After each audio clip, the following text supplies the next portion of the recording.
A very good evening to all of you. सभी का warm welcome है again YT your English shooter पे।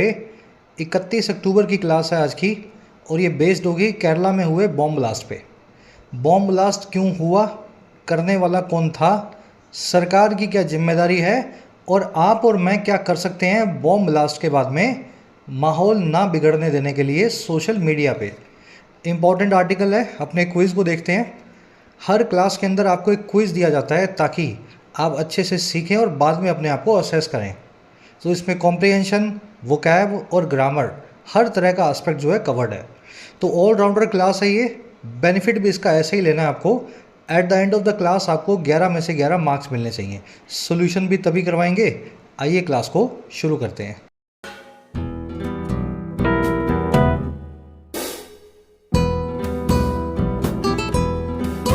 Alright, कह रहा है जी टेरर इन बैग्स।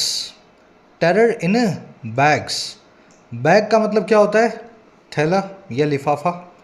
टेरर का मतलब होता है आतंक यानी दहशतगर्दी।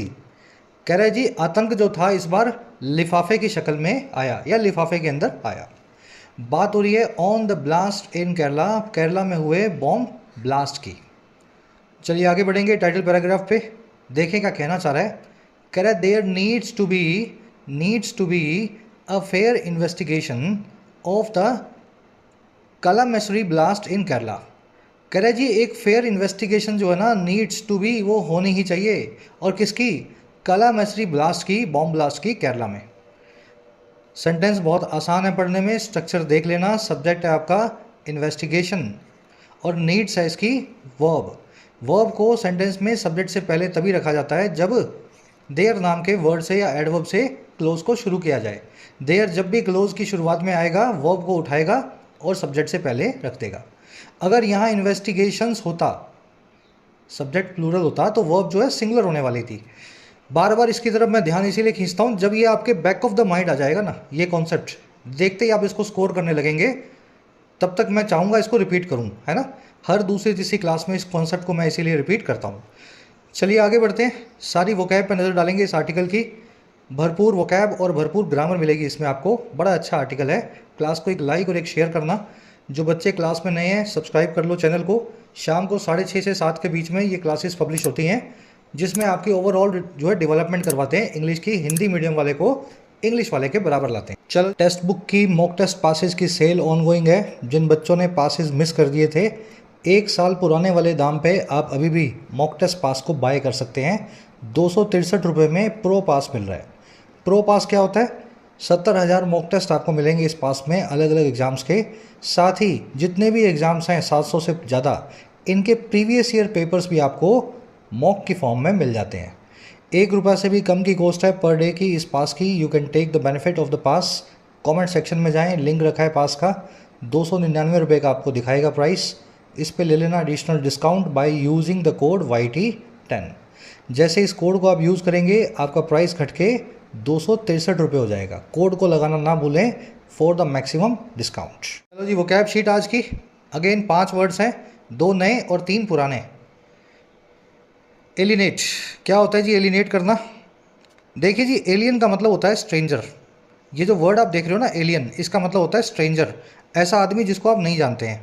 वैसे तो वो भी एलियन है जो मंगल ग्रह से आया है, किसी दूसरे ग्रह का, प्लैनेट का, सिस्टम का, सोलर सिस्टम का पार्ट है।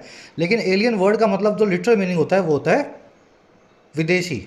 अगर आप किसी आदमी को विदेशी या परदेशी बना देते हैं या स्ट्रेंज बना देते हैं, स्ट्रेंजर बना देते हैं, तो उस आदमी से आप नाता तोड़ रहे हैं। आपका दोस्त था, आज आपकी अच्छी बातचीत थी, कल झगड़ा हो गया, फिर वो आपसे एलिनेट हो गया। समझ गए ना इस वर्ड को? तो किसी से भी झगड़ा करने के लिए वर्ड यूज़ किया जाता है एलिनेट करना। Disagreements can एलिनेट teenagers from their families. Disagreement जो हैं, बहस जो हैं, वो एलिनेट कर सकती हैं, झगड़ा करके अलग कर सकती हैं छोटे बच्चों को उनके परिवारों से। एलिनेट को स्ट्रेंज करना भी बोलते हैं, क्योंकि एलियन और स्ट्रेंजर एक ही बात है, एलिनेट और स्ट्रेंज एक ही बात है। ये वर्ड आप आर्टिकल में देखेंगे। और इसका बिल्कुल उल्टा होता है स्पाउस। स्ट्रेंज में किसी को स्ट्रेंजर बना रहे हैं, स्पाउस में आप किसी को स्पाउस बना रहे हैं। स्पाउस क्या होता है? आपकी हस्बैंड या आपका वाइफ, है ना, आपकी वाइफ या आपका हस्बैंड। तो किसी को स्पाउस बनाना यानी किसी चीज़ को गले लगाना, किसी चीज़ को अपनाना। स्पाउस जो है एलिनेट का, स्ट्रेंज का एंटोनिम है। इसी तरीके से दिमाग में जाला बना करके इन वर्ड्स को बिठाओ, अलग अलग वर्ड्स नहीं है ये, एक ही वर्ड्स हैं, मतलब एक ही कैटेगरी के वर्ड्स हैं। अगला वर्ड है जी इंसिनुएशन। इंसिनुएशन का मतलब पता है क्या होता है? इनडायरेक्ट रेफरेंस या एलिगेशन। जनरली ये होती है नेगेटिव फॉर्म में। जैसे मैं आपसे पूछूं यार ये पेन रखा था मेरा कहाँ है, या यूँ पूछूं यार ये मेरा पेन रखा था यहाँ पे पता नहीं कहाँ चला गया, तो मैं इंसिनुएट कर रहा हूँ कि कहीं आपने तो मेरा पेन नहीं लिया। आपसे तो मैं पूछ नहीं सकता सीधे, आपको बुरा ना लग जाए कि मेरा पेन दे भाई, ऐसा तो मैं बोल नहीं सकता हूँ। तो मैं ऐसा बोलूँगा मेरा पेन यहाँ रखा था पता नहीं कहाँ गया। तो ये जो आप इनडायरेक्ट जो एलिगेशन या रेफरेंस देते हैं किसी चीज़ की तरफ अप्रत्यक्ष तौर पे, वही होती है अंग्रेजी में इंसिनुएशन। इसका जो है नाउन फॉर्म होता है, वर्ब फॉर्म होता है इंसिनुएट। ये है इशारा करना, और इंसिनुएशन मतलब इशारा। Media blame the government for the tragedy by insinuation. सरकार को मीडिया ने ब्लेम किया, सरकार पे आरोप डाला इस ट्रेजेडी का, इस हादसे का इंसिनुएशन के तौर पे या इनडायरेक्ट रेफरेंस के तौर पे। सीधे सीधे नहीं बोला है ना, इनडायरेक्ट तरीके से सरकार पे ब्लेम डाला। इंसिनुएशन का एक बहुत ही एडवांस्ड और प्यारा सिनोनिम है इन्वेंडो। इन्वेंडो में ये होता है कि आप अपने हाथ पांव मिला के बॉडी लैंग्वेज भी यूज़ करते हैं, वर्ड्स के साथ साथ आपका हाव भाव, आपका चेहरा भी जब इनडायरेक्ट रेफरेंस दे। चलिए अगला वर्ड है एल्यूड। एल्यूड के बाद में हमेशा टू लगेगा। एल्यूड का मतलब होता है किसी चीज़ की तरफ हिंट करना, रिफ़र करना। अब आप बोलोगे सर यहाँ भी इशारा कर रहे हैं, यहाँ भी इशारा कर रहे हैं। भाई साहब सबका कॉन्टेक्स्ट अलग है ना। इंसिनुएशन के मतलब तो छुपा हुआ इशारा है, एल्यूड का मतलब है जी सीधे सीधे रिफ़र करना किसी चीज़ की तरफ, रिफ़र करना या हिंट करना। The Russia Ukraine war alludes to a larger global military conflict. Russia Ukraine war जो है इशारा देती है हमें, या रिफ़र करती है या हिंट करती है एक बहुत बड़े वैश्विक मिलिट्री कॉन्फ्लिक्ट की तरफ, ग्लोबल जो है सैन्य युद्ध की तरफ। चलिए इसको इंसिनुएट करना भी बोल सकते हैं, लेकिन इंसिनुएशन जो है उसका मैं आपको वो बता चुका हूँ ना, उसकी तासीर जो है वो उस तरह की है, इनडायरेक्ट वाली। सिनोनिम बनाने को आप बना सकते हो, मैंने बना के डाल भी दिया है, लेकिन ध्यान रख लेना अलग है ये। चलो एल्यूड के बाद में टू आएगा, रिफर के बाद में टू आएगा, लेकिन हिंट के बाद में एट लगाया जाता है। I can refer to something, allude to something, but I can hint at something. Fix है प्रेपोजिशन। चलो आगे बढ़ते हैं। ये जो एक्स्ट्रा चीज़ें बता रहा हूँ यही काम की हैं, यही नंबर बनेंगे। अगला वर्ड है मैलेस। मैलेस का मतलब होता है हर वो चीज़ जो आपको डिसकंफर्ट दे। मान लीजिए आपके परिवार में कोई बीमारी है तो वो मैलेस है। मान लीजिए आप गरीबी से जूझ रहे हैं तो वो भी आपके लिए मैलेस है।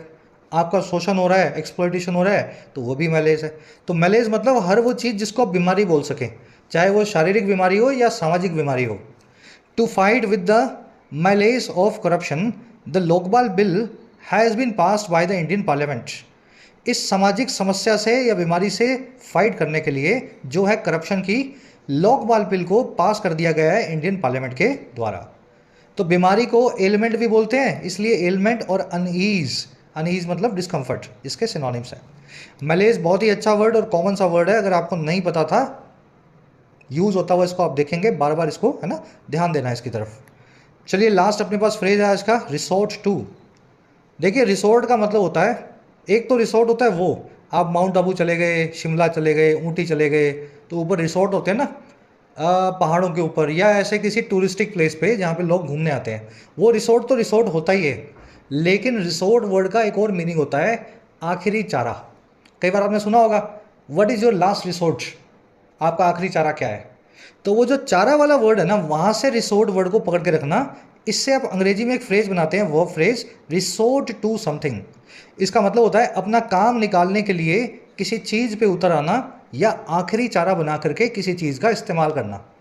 बहुत ही एडवांस्ड और बहुत ही इंटरेस्टिंग वर्ड है ये। हिंदी में अगर आप चाहो तो रोज़ अपने घर में यूज़ कर सकते हो। रिसोर्ट टू को टेक टू भी बोलते हैं। अब बना के दिखाता हूँ आपको sentence. The protesters resorted to या took to the streets to oppose high taxes. जो प्रोटेस्टर्स थे वो रिसोर्ट टू या टुक टू कर गए, वो उतर आए, उन्होंने आखिरी चारा बना करके सहारा लिया सड़कों का। और क्यों? ताकि वो बहुत ज़्यादा जो टैक्स है उनको अपोज कर सके, उनको विरोध कर सके। ठीक है, तो रिसोर्ट टू समथिंग, किसी चीज़ के ऊपर उतर आना।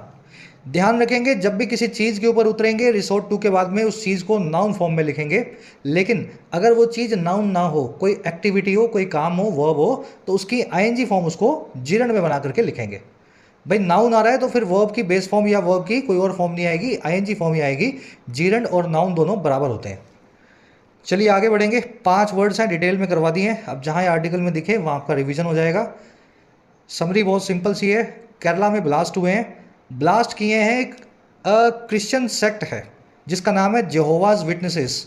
भारत में इनकी संख्या बहुत कम है, मैं चेक कर रहा था अभी विकीपीडिया पे, 50,000 के आसपास, और मेजोरिटी जो है केरला में ही है। तो ये जो क्रिश्चियन का एक सेक्ट है, सेक्ट समझते हैं ना, जैसे हिंदुइज्म में आपको जैन मिल जाएंगे, बुद्ध मिल जाएंगे, इस्लाम में शिया सुन्नी मिल जाएंगे, तो ये जो है जेहोवा भी जो है क्रिश्चियन है, लेकिन ये बहुत कम है संख्या में। और इन्हीं के एक मेंबर ने इनकी एक मीटिंग के दौरान एक थैले में बॉम्ब रख दिया और वहाँ पे कर दिया ब्लास्ट। लगभग 3 लोग तो गए मारे और कई लोगों को चोटें पहुँची।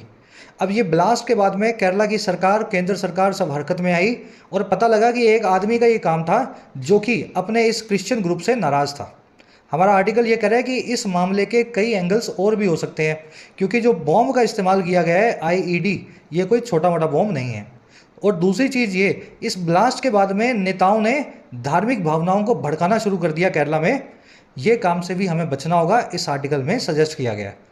चलिए पूरी कहानी समझते हैं। कंसर्न्ड टोन में आर्टिकल लिखा हुआ है, अपनी चिंता को जाहिर कर रहा है कि हल्का सा मौका जब मिलता है तो बदमाश जो नेता होते हैं पब्लिक को भड़काने से कभी भी बाज नहीं आते। कंसर्न वाली बात है हमारे लिए।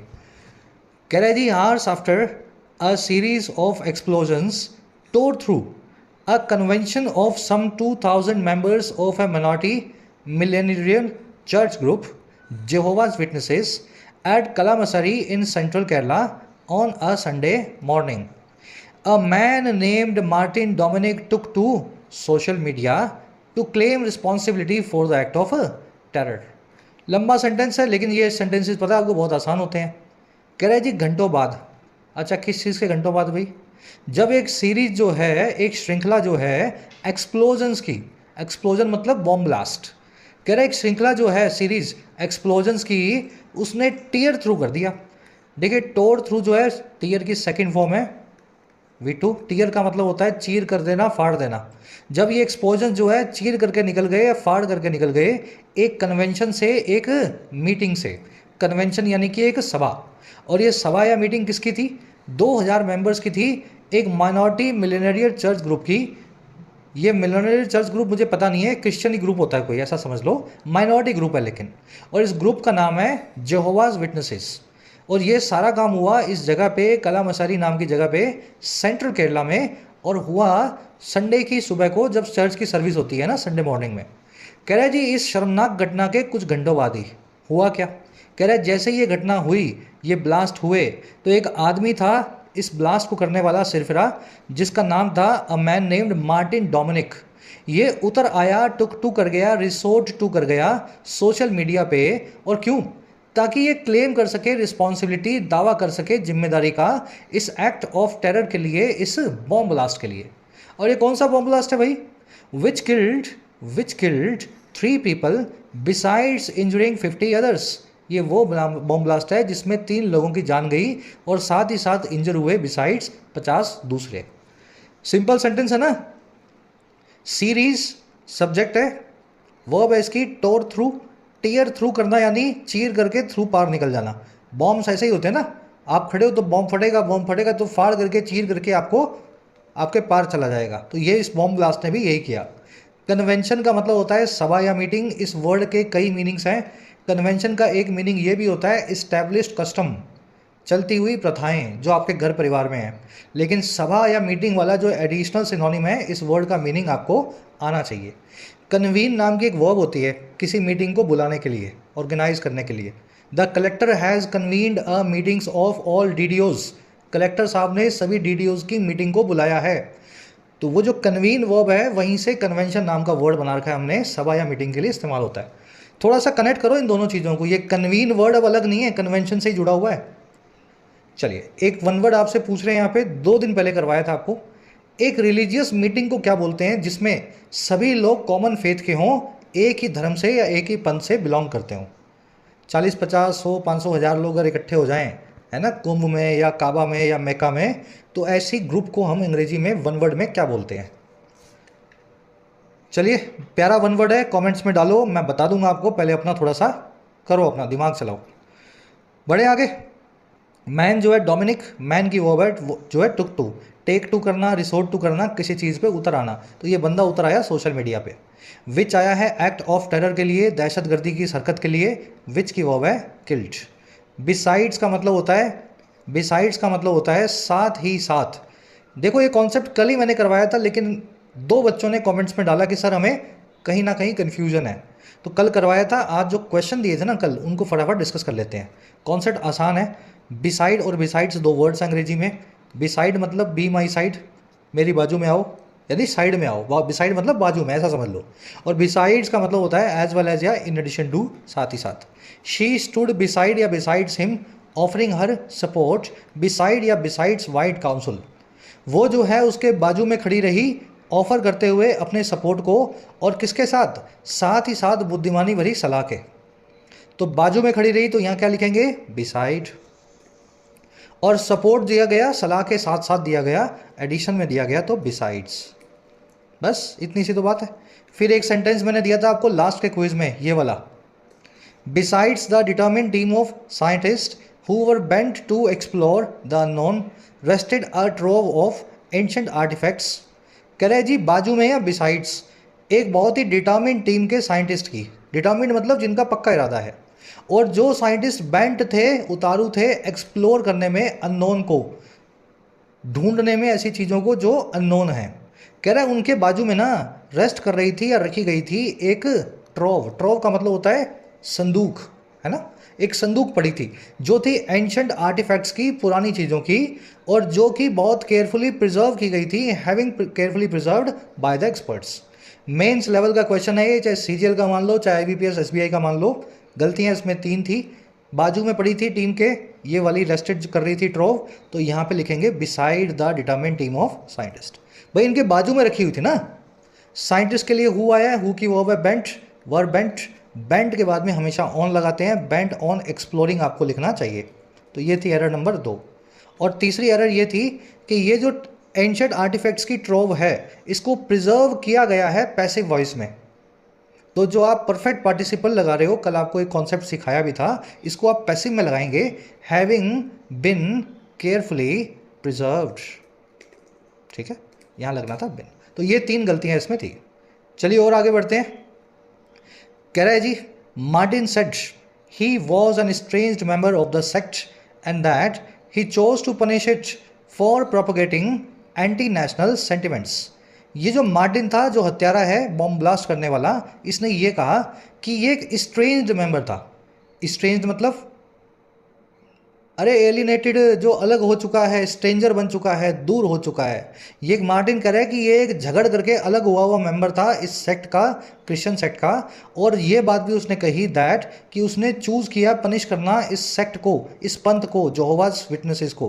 क्यों? क्योंकि ये प्रोपोगेट करते हैं, एडवर्टाइज करते हैं एंटी नेशनल सेंटिमेंट्स को, ऐसी बातों को जो राष्ट्र विरोधी हैं।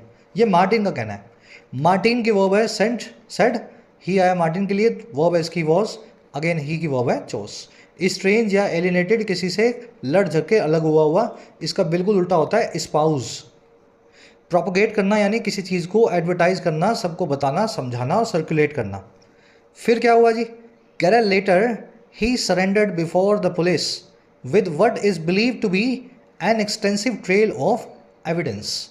कह रहा है जैसे ही वो सोशल मीडिया पे आया और उसने अपना ये बहाना दिया, तो लेटर बाद में जाकर के उसने सरेंडर कर दिया पुलिस के सामने। और किस चीज़ के साथ में सरेंडर किया? विद, उस चीज़ के सामने, व्हाट इज़ बिलीव, जिसको माना जाता है, बिलीव किया जाता है कि वो एक एक्सटेंसिव ट्रेल है, कि वो एक बहुत ही डिटेल सी ट्रेल है। ट्रेल का मतलब होता है झड़ी, एक्सटेंसिव का मतलब होता है डिटेल। तो वो एक बहुत ही डिटेल सी झड़ी है, ट्रेल है, एविडेंस की यानी सबूतों की। और ये सारा काम हुआ making it an open and shut case for the investigators. ये सारा काम इस मार्टिन ने किया, इस पूरे केस को ओपन और शट बनाते हुए हमारे इन्वेस्टिगेटर्स के लिए। ब्लास्ट हुआ, केस खुला, 1 घंटे बाद एक आदमी आया, जी मैंने काम किया है, ब्लास्ट किया, और केस बंद हो गया। तो इस तरीके से फटाफट इस केस को कंक्लूड करते हुए इस आदमी ने अपना गुनाह कबूला। ही की वर्ब है सरेंडर्ड, वट की वर्ब है इज बिलीव्ड। एक्सटेंसिव मैंने आपको बता दिया, बहुत डिटेल्ड, बहुत एग्जॉस्टिव। ट्रेल क्या होता है? आप कहीं से गुजरते हैं तो जो कदमों के निशान है पीछे, जो निशानों की लड़ी या झड़ी छोड़ के जाते हैं, उसी को बोलते हैं ट्रेल। तो इसने भी पूरी एविडेंस की ट्रेल दी कि यहाँ से बारूद लाया, इस दिन मेरा झगड़ा हुआ था, इस दिन मैंने बॉम्ब बनाया, फिर उस दिन मैं बॉम्ब यहाँ रख के गया। पूरा ऐसे कदमों के निशान बना करके उसने पूरी एविडेंस जो है अपनी पुलिस को ला करके दी। अब दो सवाल हैं आपसे। सवाल क्या है जी? ग्रामर कॉन्सेप्ट्स हैं, आप खुद का दिमाग चला लोगे तो ये कॉन्सेप्ट याद रहेंगे। पहला कॉन्सेप्ट ये है कि जी ऊपर हमने सीरीज वर्ड देखा था, इसके आगे अ लगा हुआ है, तो ये मिस्टेक हो गई क्या इससे? आज अ सीरीज लिख दिया, ऐसा क्यों? दूसरा कॉन्सेप्ट ये है कि पुलिस ने सरेंडर किया इसने पुलिस के सामने, बिफोर द पुलिस। सामने के लिए हमें पढ़ाया गया कि इन फ्रंट ऑफ का इस्तेमाल होता है, तो in front of the police क्यों नहीं लिखा, बिफोर द पुलिस क्यों लिखा? सामने के लिए तो इन फ्रंट ऑफ यूज होता है। चलो, जिन बच्चों को इनके आंसर्स आते हैं एक एक सेंटेंस में कमेंट्स में डालना, सब लोग पढ़ सके और मुझे भी अच्छा लगे, है ना। चलो, पहला कॉन्सेप्ट तो ये देख लो, बिफोर और इन फ्रंट ऑफ वाला बड़ा आसान सा कॉन्सेप्ट है, कभी कंफ्यूजन ना हो। दोनों का मतलब होता है सामने, बिफोर का भी और इन फ्रंट ऑफ का भी। फ़र्क क्या है जी इसमें? इसका मतलब होता है सामने या face to face, face to face physically, face to face physically, ठीक है, फिजिकली, फिजिकली। इसमें बिल्कुल चीज़ें सामने सामने होंगी। दो घर जब अगर आमने सामने हैं तो आप लिखेंगे कि that house is in front of mine, वो वाला घर जो है मेरे घर के सामने है, एकदम फेस टू फेस होंगे। ऐसा नहीं है एक घर तो जी यहाँ है और एक घर वहाँ है, फिर वो फेस टू फेस वाला या इन फ्रंट ऑफ वाली बात जो है नहीं रह जाएगी। तो पहला मीनिंग तो आपने देख लिया। दूसरा जो बिफोर है ना, बिफोर का मतलब होता है समक्ष, सामने नहीं, समक्ष। जैसे आपने पुलिस के सामने सरेंडर किया, कहने को तो सामने है लेकिन पुलिस के समक्ष सरेंडर किया आपने। जरूरी थोड़ा ना आप पुलिस वाले के स्टेशन के सामने जाके ही खड़े हों, हो सकता है आप बैक साइड में चले गए हो सकता है आप स्टेशन में बैक साइड से घुसे हो सकता है हवलदार के फेस पे ना हो, आप उसके पीछे से आए हो। फिजिकल सामने होने की बात कम है और समक्ष सामने होने की बात ज़्यादा है, समझ गए। जैसे कोर्ट में जज साहब के सामने आप खड़े हैं तो you are standing before the जज। होने को तो जज साहब हो सकता है साइड में खड़े हो आपके, आप सामने फिजिकली ना हो उनके, लेकिन जज की कोर्ट में जज के मत्थे तो लगे हो जाके। तो जब किसी के माथे लगते हो, समक्ष प्रस्तुत होते हो, प्रेजेंट करते हो खुद को, तो बिफोर वर्ड का इस्तेमाल किया जाता है। इसमें फिजिकली सामने होना जरूरी नहीं है। दोनों वर्ड समझ गए? चलो, कोर्ट वोट में जज वज के सामने, पुलिस के सामने हमेशा बिफोर वर्ड का इस्तेमाल करें सामने जब भी कोई चीज़ आती है। कॉन्सेप्ट कभी भूलना मत। अब आ जाओ इस सीरीज वाले वर्ड पे। देखो जी, प्रॉब्लम ये है कि कुछ नाउन्स ऐसे हैं अंग्रेजी में बड़े ढीठ हैं। ये ढीठ कैसे हैं? इनको चाहे सिंगुलर बनाओ चाहे प्लूरल बनाओ, ये अपनी फॉर्म कभी भी नहीं बदलेंगे। पीछे एस लग रहा है तो फिर हमेशा ही लगता रहेगा, और अगर एस नहीं लग रहा तो फिर प्लूरल कितना भी बना लो, ये अपने पीछे एस नहीं लेंगे। अब इन नाउन्स की लिस्ट आपको मैंने करवाई हुई है, एक बार अपने दिमाग में खोजो, फिर लिस्ट में आपके सामने लिखता जा रहा हूँ, ठीक है। खोजो अपने दिमाग में। सीरीज, स्पीसीज, हेयर, स्वाइन, और कौन सा वर्ड है ऐसा? एयरक्राफ्ट, एयरक्राफ्ट, ठीक है, क्राफ्ट। डियर, फिश, टूना, एक दो और भी होंगे इसके अलावा। हेडक्वार्टर्स, हेडक्वार्टर्स, वेयर अबाउट्स। इतने प्यारे नाउन्स हैं ये यूँ बोलते हैं कि आप चाहे तो हमें सिंगुलर बना लो चाहे प्लूरल बना लो। सिंगुलर बनाओगे तो सिंगुलर वर्ब दे देना, प्लूरल बनाओगे तो प्लूरल वर्ब दे देना, हम बुरा नहीं मानेंगे। लेकिन हमने अगर इस पीछे ले रखा है तो हम हेडक्वार्टर्स ही हैं, चाहे सिंगुलर हो चाहे प्लूरल हो। हम अगर एयरक्राफ्ट हैं तो फिर एयरक्राफ्ट ही हैं, चाहे एक एयरक्राफ्ट हो चाहे 1000 एयरक्राफ्ट हो। वर्ब को चेंज करते रहना, आपको जैसा भी बताना हो, सिंगुलर या प्लूरल बना के। तो ये 8 या 10 नाउन्स हैं, इनको याद रखें। वेयर अबाउट्स का मतलब होता है अता पता। क्वेश्चन देखो कैसे मिलेंगे आपको। These animal species is या are anaerobic unlike the human species which is या are aerobic। ये सभी जानवरों की स्पीसीज जो हैं, प्रजातियां जो हैं, एनरोबिक हैं। एनरोबिक का मतलब है जो ऑक्सीजन ना लेती हों, यानी किसी और जो है गैस के ऊपर डिपेंडेंट हो ब्रीदिंग के लिए, रेस्पिरेशन के लिए। तो ये सारी की सारी एनिमल स्पीसीज तो नहीं होती, इंसेक्ट स्पीसीज बोल सकते हो आप इनको। तो ये कीड़ों की प्रजातियां एनरोबिक है, बिल्कुल अनलाइक, बिल्कुल ह्यूमन स्पीसीज के उल्टा जो कि एरोबिक है, जिसको ऑक्सीजन की ज़रूरत होती है जीने के लिए। एनिमल स्पीसीज बहुत सारी हैं, दीज लगा के आपने बता दिया। इंसेक्ट स्पीसीज प्लूरल होगा, यहाँ पे इस्तेमाल होगा आर का। लेकिन ह्यूमन स्पीसीज में सिर्फ ह्यूमन की, आदमी की प्रजाति की बात हो रही है। विच आया है ह्यूमन स्पीसीज के लिए, विच की वर्ब होगी इज। तो स्पीसीज ने एक बार ले लिया आर, एक बार ले लिया इज, मैं आपको यही समझाना चाह रहा हूँ। ठीक है, कॉन्सेप्ट समझ में आया है? चलो एक सेंटेंस और बनाओ। The 300 aircrafts produce from the USA has या हैव कॉस्टेड $1.7 बिलियन। 300 एयरक्राफ्ट जो प्रोड्यूस किए गए हैं, प्रोक्योर किए गए हैं अमेरिका से, उन्होंने हमें कॉस्ट किया है इतने बिलियन डॉलर्स। भाई साहब एयरक्राफ्ट चाहे एक हो चाहे 1000 हो, इसको फ़र्क नहीं पड़ता, ढीठ वर्ड है ये, ढीठ नाउन है, आप यहाँ पे एयरक्राफ्ट ही लिखें। हाँ, पर ये यूँ कहता है कि मेरी वर्ब जैसी बनानी है वैसी बना दो, अगर मेरे आगे 300 लिखा हुआ है तो वर्ब को हैव लिखो, बिंदास। समझ गए कॉन्सेप्ट? चलो सेकंड सेंटेंस में एक और एरर मैंने डाली हुई है जानबूझ के, मिल रही है, दिख रही है किसी को? चलो अब घमचक्कर नहीं करूँगा आपको मैं। कोस्ट एक ऐसी वर्ब है जिसकी V1 V2 V3 सेम होती है, तो कोस्टेड कोस्टेड कोस्टेड ऐसा कोई अंग्रेजी में वर्ड नहीं है, coast coast coast V1 V2 V3। बढ़े आगे, चल अब आ जाओ जल्दी से आगे बढ़ते हैं। आगे कह रहा है जी, however in view of the use of improvised explosive devices और IEDs planted in shopping bags to trigger the explosions, the state constituted a investigation team। कह रहा है हालांकि देखते हुए, व्यू करते हुए इस्तेमाल को IEDs के, इम्प्रोवाइज्ड एक्सप्लोसिव डिवाइसेस के, ये क्या होते हैं? घर पे बनाए गए बम, बड़े स्केल पे जो प्लांट किए गए थे या रखे गए थे शॉपिंग बैग्स में, थैलों में, ताकि ट्रिगर किया जा सके, उकसाया जा सके या भड़काया जा सके इन ब्लास्ट को, एक्सप्लोजन्स को। कह रहा है इस चीज़ को देखते हुए स्टेट ने कॉन्स्टिट्यूट कर दिया, बना दिया एक SIT को, स्पेशल इन्वेस्टिगेशन टीम को, ताकि वो लुक इनटू कर सके, इन्वेस्टिगेट कर सके सभी पॉसिबल एंगल्स को। और कैसे? Including if it was indeed a renegade solitary mission. इस चीज़ को इंक्लूड करते हुए कि क्या वास्तव में ये चीज़ इंडीड एक रेनिगेड का सोलिटरी मिशन था। रेनिगेड का मतलब होता है ऐसा आदमी जो रिबेल हो, बागी हो, जो अलग हो गया हो किसी से, एलिनेटेड हो गया हो, स्ट्रेंज्ड हो गया हो, रेनिगेड है ना। किसी रिलीजन से या आइडियोलॉजी से आप जुड़े हुए थे लेकिन फिर उससे नाराज़ हो गया, आप अलग हो गए। सॉलिटरी मिशन का मतलब होता है अकेले इंसान का मिशन, वन मैन आर्मी होती है, इसमें किसी की मदद नहीं ली जाती। तो ये सारे एंगल जो है ये SIT देखेगी, क्या डोमिनिक सच बोल रहा है या उसको किसी ने हेल्प भी किया। स्टेट की वर्ब है कॉन्स्टिट्यूटेड, रेनिगेड आपने देख लिया, इट की वर्ब है वॉज।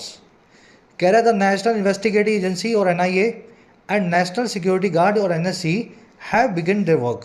इन दोनों एजेंसीज ने शुरू कर दिया है अपने काम को, है ना, इस पूरे प्रोसेस को। चलिए अब नेक्स्ट पैराग्राफ पे आए। कह रहा है जी, but what is more worrisome is the wave of speculation and communal frenzy. कह रहा है जी लेकिन, बट जो चीज़ और ज़्यादा वरीसम है, वट का मतलब होता है जो चीज़, जब भी वट को आप रिलेटिव प्रोनाउन बना के लगाएं बिना एंटीसीडेंट के आता है, इसका मतलब होता है वो चीज़ या जो चीज़। कह रहा है वो चीज़ या जो चीज़ जो ज़्यादा वरीसम है, परेशान करने वाली है, वो इज़ है वो वेव, वो लहर जो शुरू हो गई स्पेकुलेशन और कम्युनल फ्रेंजी की। कम्युनल मतलब सांप्रदायिक, फ्रेंजी का मतलब होता है तूफान, टर्मोइल, और स्पेकुलेशन का मतलब होता है गैस या कयास। इस घटना के बाद लोगों के कयास, स्पेकुलेशन और सांप्रदायिक जो है एजिटेशन जो है ना वो बहुत हुआ। किसी ने बोला ये इस्लामिक जिहादियों ने किया है, ये केरला में जो फ़लस्तीन को सपोर्ट करते हैं, तो इस तरह की बातें जो है ना होने लगी और यही वरीसम हमें लगती हैं। वट की वर्ब है इज़। ठीक है, इस पूरे क्लोज की वर्ब है इज़। वट से, वाई से, वेयर से, व्हेन से शुरू होने वाले क्लोज हमेशा अपनी खुद की वर्ब लेते हैं जो हमेशा सिंगुलर होती है। क्लोज कभी भी प्लूरल वर्ब नहीं लेता। स्पेकुलेशन का मतलब होता है अंदाजे, कयास, कयास जो आप लगाते हैं, अच्छा ऐसे हुआ होगा, ऐसे हुआ होगा।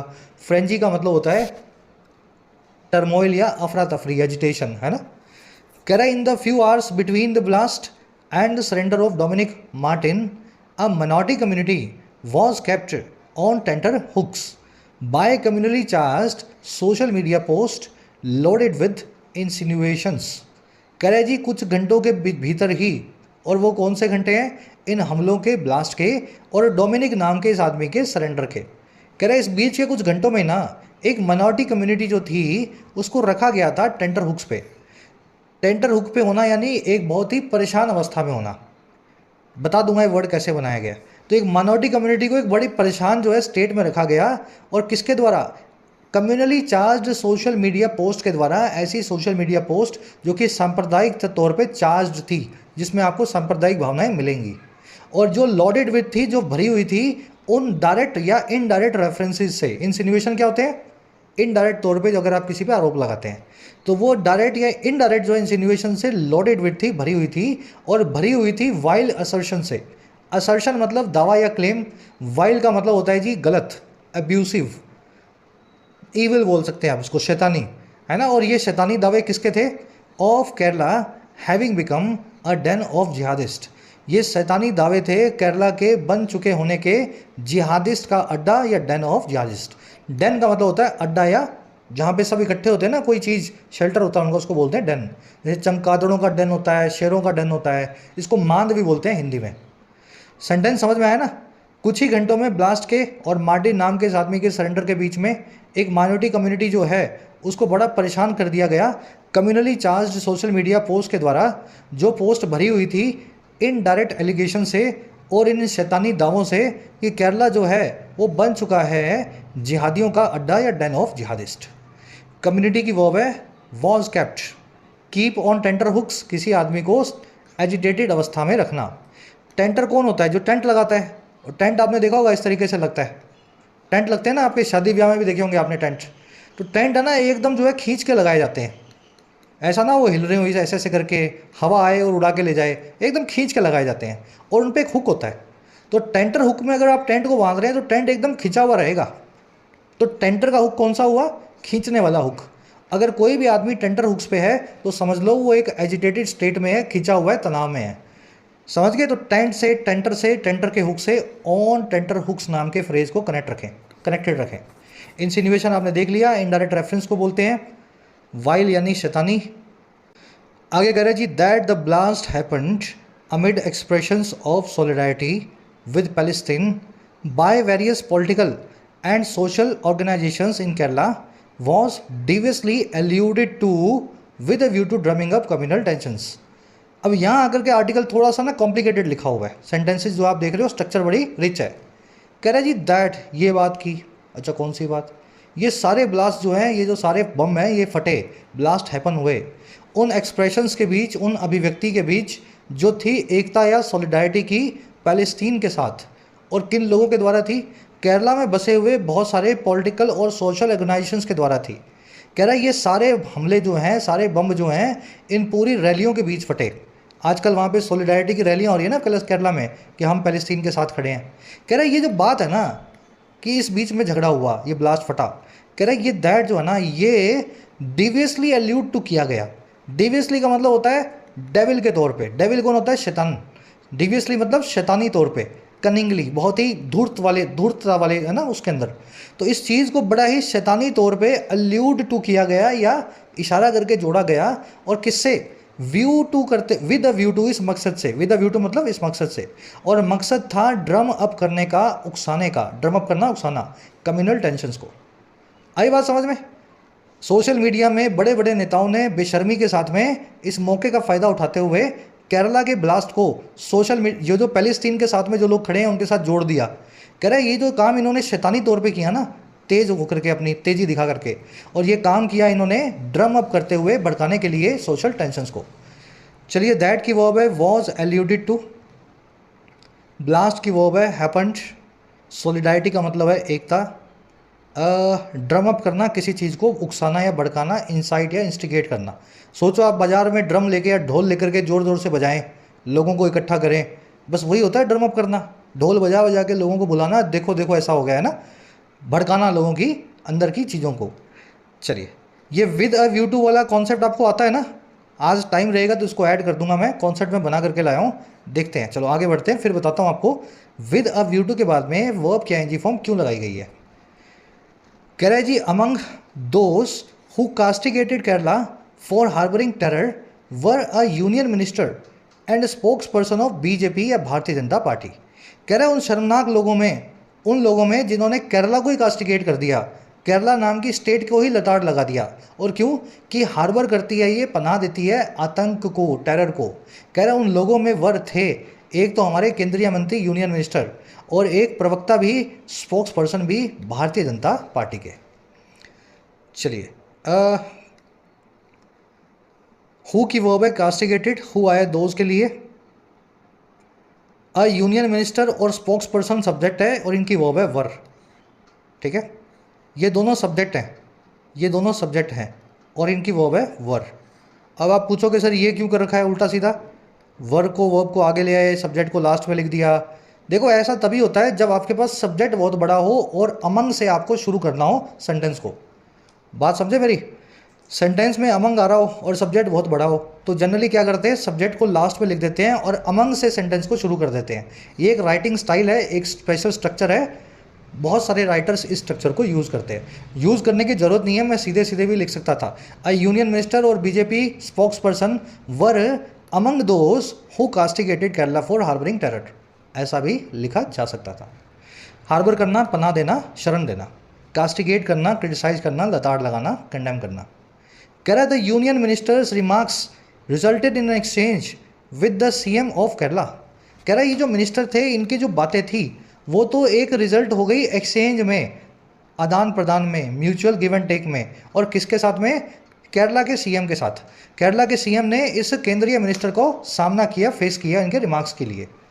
फिर क्या हुआ, choosing to stir the communal cauldron instead of allowing a fair probe smacks of political skulduggery and malice.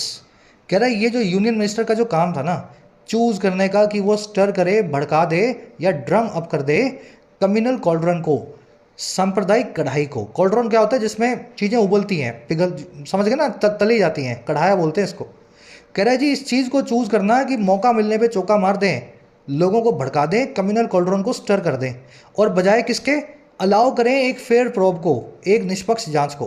कह रहा है ये जो आपका काम है ना चूज़ करने का, ये स्मैक ऑफ करता है। स्मैक ऑफ का मतलब होता है बू देना, किसी खास स्मेल या डिस्टिंक्टिव टेस्ट को देना। इस काम से बू आती है पॉलिटिकल स्कल्डगरी की। स्कल्डगरी होती है जी ट्रिकरी, फ्रॉड, समझ गए ना, धोखेबाजी। पॉलिटिकल मतलब राजनीतिक। और मलिस की, मलिस का मतलब होता है इलविल या बुरी भावना। तो मतलब पॉलिटिकल तौर पे आप हमेशा चालाकी ही बरतते हो और अंदर बुरी भावनाएं रखते हो, जैसे ही मौका मिलता है आप सांप्रदायिक कढ़ाई को भड़काने पे ही तैयार खड़े रहते हो। चूजिंग सब्जेक्ट है, वर्ब है इसकी स्मैक्स ऑफ, स्मैक ऑफ करना यानी बू देना। पहली बार इस फ्रेज को आप देख रहे हैं बहुत लंबे वक्त के बाद में। वो एक मुगल आजम मूवी में डायलॉग था अकबर का जहांगीर के लिए, सलीम के लिए, कि तुम्हारी बातों से बगावत की बू आती है। याद होगा जिन्होंने मूवी देखी है या डायलॉग सुना होगा। अगर अंग्रेजी में लिखा जाए तो your statements smack of treason, आपकी बातों से, स्टेटमेंट से बू आती है, स्मैक ऑफ करती हैं वो ट्रीजन को यानी बगावत को। तो ये जो स्मैक ऑफ है ना, वही वाला वर्ड है। स्कल्डगरी बता दिया मैंने आपको। बढ़े आगे, वो कैब हैवी आज। Correct, to isolate an Indian state and paint it in a certain colour does not augur well. कह रहा है जी अलग थलग कर देना भारत के एक राज्य को और इसको पेंट कर देना, इस पे पेंट मार देना एक खास रंग का, आतंक के रंग का। कह रहा है ये बिल्कुल भी ऑगर वेल नहीं करता है, बिल्कुल भी अच्छे इंडिकेशंस नहीं देता है। As the chief minister pointed out, जैसा कि केरला के सीएम ने भी पॉइंट आउट किया। भारत की तो स्टेट है जिसको आप आतंकी बता रहे हैं। आइसोलेट एंड पेंट, ये दोनों इन्फिनेटिव्स की वर्ब है, डज नॉट ऑगर वेल। दो इन्फिनेटिव्स जुड़े हुए हैं एंड कंजंक्शन से। टेक्निकली वर्ब जो है प्लूरल होनी चाहिए, लेकिन इसने सिंगुलर लगाई है, सिंगुलर आइडिया बना करके लगाई होगी शायद। ऑगर वेल करना, इंडिकेशंस देना अच्छे। ऑगर मतलब इंडिकेट करना, वेल मतलब अच्छा। सीएम की वर्ब है पॉइंटेड आउट। कह रहा है based on reliable evidence gathered the police have now recorded the arrest of Martin and charge him under various sections including the UAP act, जो है अनलॉफुल एक्टिविटीज प्रिवेंशन एक्ट। कह रहा है जी इस पूरी रिलायबल एविडेंस के जो गैदर की गई है उसके बेस पे, ऑन द बेसिस ऑफ या बेस्ड ऑन, जो पुलिस है ना उन्होंने रिकॉर्ड कर लिया है अरेस्ट को मार्टिन की और उसको चार्ज किया है, आरोप लगाया है अलग अलग सेक्शंस में जिसमें यूएपी एक्ट भी शामिल है। सिंपल सेंटेंस, पुलिस जो है हमेशा प्लूरल होता है। Police, people, gentry, vermin, cattle, हमेशा प्लूरल होने वाले नाउन्स हैं। पुलिस की वर्ब है प्लूरल में, have recorded and have charged. कह रहा है जी the law should take its course, कानून को अपना रास्ता खुद तय करना चाहिए। टेक इट्स कोर्स का मतलब है जैसे कानून की प्रक्रिया है वैसे ही चलनी चाहिए। If there is truth in his claims that an otherwise mild mannered man with no known history of violence resorted to such a cold-blooded mass murder because he thought that they were all anti-nationals speaks to a deep-rooted social malice। ये जो sentence है पूरे article की आत्मा है। कह रहा है जी अगर कोई सच्चाई है इस डोमिनिक नाम के आदमी के दावों में कि इसने गुस्से में इस ब्लास्ट को किया, और सच्चाई यही कि एक जो है अदरवाइज माइल्ड मैनर्ड मैन, एक ऐसा आदमी जो सीधा साधा है, मैनर जिसके माइल्ड हैं, कोई भी उत्तेजित आदमी नहीं है ना, हिंसक आदमी नहीं था ये, जिसकी कोई हिस्ट्री भी नहीं है वायलेंस की, हिंसा का कोई इसका इतिहास भी नहीं है, ये आदमी भी उतर आया, रिसोर्ट टू कर गया या टेक टू कर गया ऐसे एक कोल्ड ब्लडेड मास मर्डर पे, ठंडे खून के साथ किए गए मास मर्डर पे, क्योंकि उसने ये सोचा कि ये सभी लोग जो इकट्ठे थे 2000 लोग, ये सभी एंटी नेशनल्स थे। कह रहे ये जो बात है ना अपने आप में, ये बात ही स्पीक टू करती है, speaks to a deep rooted social malaise को। स्पीक टू करना यानी किसी चीज़ को इंडिकेट करना या उसके बारे में बताना, तो ये स्पीक टू करती है या बताती है एक बहुत ही गहरी की गई सोशल मलेज के बारे में, सामाजिक बीमारी के बारे में। समझ रहे हो, लोगों के मनों में इतनी नफरत हो गई है कि सिंपल सा आदमी जो है घर परिवार वाला वो भी बम बजाने लगता है, लोगों को मारने लगता है। तो एक सामाजिक बीमारी हो गई है ये सारी की सारी, ये नफरत वाली। अच्छा दैट जो है ना, दैट ये है सब्जेक्ट और वर्ब है इसकी स्पीक्स टू। ठीक है, वर्ब है इसकी speaks to. That speaks to a deep rooted problem. Truth की वर्ब है इज, मैन की वर्ब है रिसोर्टेड टू या टुक टू, रिसोर्ट टू करना, टुक टू करना, किसी चीज़ पे उतर आना। ही आया डोमिनिक के लिए, इस आदमी की वर्ब है थॉट, दे की वर्ब है आर। ठीक है, दैट और स्पीक्स टू एक दूसरे से जुड़े हुए हैं। कह रहे जी this does not seem to be the work of a mentally unhinged individual. ये बिल्कुल भी नहीं दिखाई देता है काम एक दिमागी तौर पे असंतुलित आदमी का, अनहिंज्ड इंडिविजुअल का। अनहिंज्ड मतलब जिसका कोई हिंज नहीं है, कोई सहारा नहीं है, दिमागी तौर पे अनहिंज्ड है मतलब तार उलझे हुए हैं। तो कोई भी पागल आदमी का काम नहीं दिखाई देता, एक समझदार आदमी था लेकिन दिल में बड़ी नफरत थी तो ये काम कर गया। दिस की वर्ब है डज नॉट सीम। चलिए रैपअप करेंगे सेशन को। आ जाओ अपने क्विज पे। कुछ एक दो कॉन्सेप्ट्स मैं आपको करवा नहीं पाया लेकिन मैंने यहाँ एरर्स में डाल दिए हैं, है ना। फर्स्ट जो क्वेश्चन है कि मेन कंसर्न क्या है जो रेज किया गया इस पैसेज में। सबसे बड़ा दिक्कत जो है, चिंता क्या है कि डोमिनिक मार्टिन ने क्यों ये किया, मोटिवेशन क्या था, ये चिंता है। या सोशल मीडिया का क्या इन्फ्लुएंस है पब्लिक की ओपिनियन पे, ये चिंता है। या फिर वो संभावना की बहुत चिंता है जो कि कम्युनल टेंशन से निकल करके आती है पॉलिटिकल मैनिपुलेशन की, एक ऐसे इंसिडेंट के बाद में, एक छोटा इंसिडेंट हो और सोशल मीडिया पे उसी पे दंगे हो जाएं शुरू, ये पोटेंशियल जो है मेन कंसर्न है। या फिर लॉ इन्फोर्समेंट की इनएफिशिएंसी जो है केरला में, नकारापंथी है, उस पर लिखा गया है। या फिर उस ज़रूरत पे लिखा गया है जो स्ट्रिक्ट एंटी टेरर लॉज की है भारत में। देखो बड़ा आसान क्वेश्चन है, प्रीलिम्स लेवल का, सेंट्रल आइडिया आपसे पूछा है, हिंदी मैंने आपको बता दी है, फर्स्ट कमेंट में आंसर भी डाल दिया है। अब मैच कर लेना अपने आंसर से मेरे आंसर को। सेकंड पे आओ। जो इस्तेमाल किया गया था आईईडी का, आईईडी क्या होता है, एक बड़ा बॉम्ब जो घर पे बनाया जाए, इम्प्रोवाइज करके आपने जुगाड़ करके घर बना दिया है। कह रहे हैं जी इस आईईडी का जो इस्तेमाल है इस ब्लास्ट में, उसको कैसे लिया गया है, किस तरह से देखा गया है लॉ इन्फोर्समेंट एजेंसीज के द्वारा। आईई को बड़ा ही बेअसर माना गया है डैमेज देने में। आईई को कनेक्ट किया गया है फॉरेन पावर्स की इन्वॉल्वमेंट के साथ में। आई जो है अक्सर कनेक्ट होता है नक्सलवादियों के साथ। या आई जो है आईडी, इसको बहुत सीरियसली लिया गया है इस केस में। तो चारों में से आपको बताना है क्या इनका है ना नज़रिया था। 5-6 वर्ड्स हैं, सही कॉलम में सही को मैच करना है। जैसे इंसिनुएशन का मतलब वो इनडायरेक्ट स्मेल या टेस्ट, जैसे स्मैक ऑफ का मतलब वो रिबेल, जैसे अल्यूड टू का मतलब वो हिंट एट। तो इस तरीके से मैच करवाओ। 5 के आंसर आपको पता है, 6 के आंसर है ना, 4-6 वर्ड्स आपको करवाए हुए हैं। मैंने अपना आंसर फर्स्ट में डाल दिया, इनको मैच करवा के वहाँ से आप भी मैच करें। चलिए ये 8 हो गए ना, तो 9वां 10वां जो है इसमें 2 एरर्स मिलेंगी। 10 में 2 एरर्स आपको मिलेंगी ना। पहली एरर मिलेगी कंपनी हेडक्वार्टर नाम के वर्ड के आसपास, और दूसरी एरर आपको मिलेगी क्रिटिकल टू नाम के फ्रेज के आसपास। और उसी तरीके से 11वें 12वें में 2 एरर्स मिलेंगी। पहली एरर आपको मिलेगी इस प्रोटेस्टर वर्ड के आसपास, और दूसरी आपको मिलने वाली है यहाँ पे पुलिस। ठीक है, या देखो यहाँ पे, यहाँ मिलेगी। कमेंट सेक्शन में आंसर है, वहाँ से मैच करना। आउट ऑफ 12 कितने मार्क्स मिले ज़रूर से बताना। क्लासेस पसंद आती हैं, इनको शेयर करो, लाइक करो, चैनल में रेगुलर रहो ताकि इन क्लासेस को रेगुलरली लाया जा सके। Until then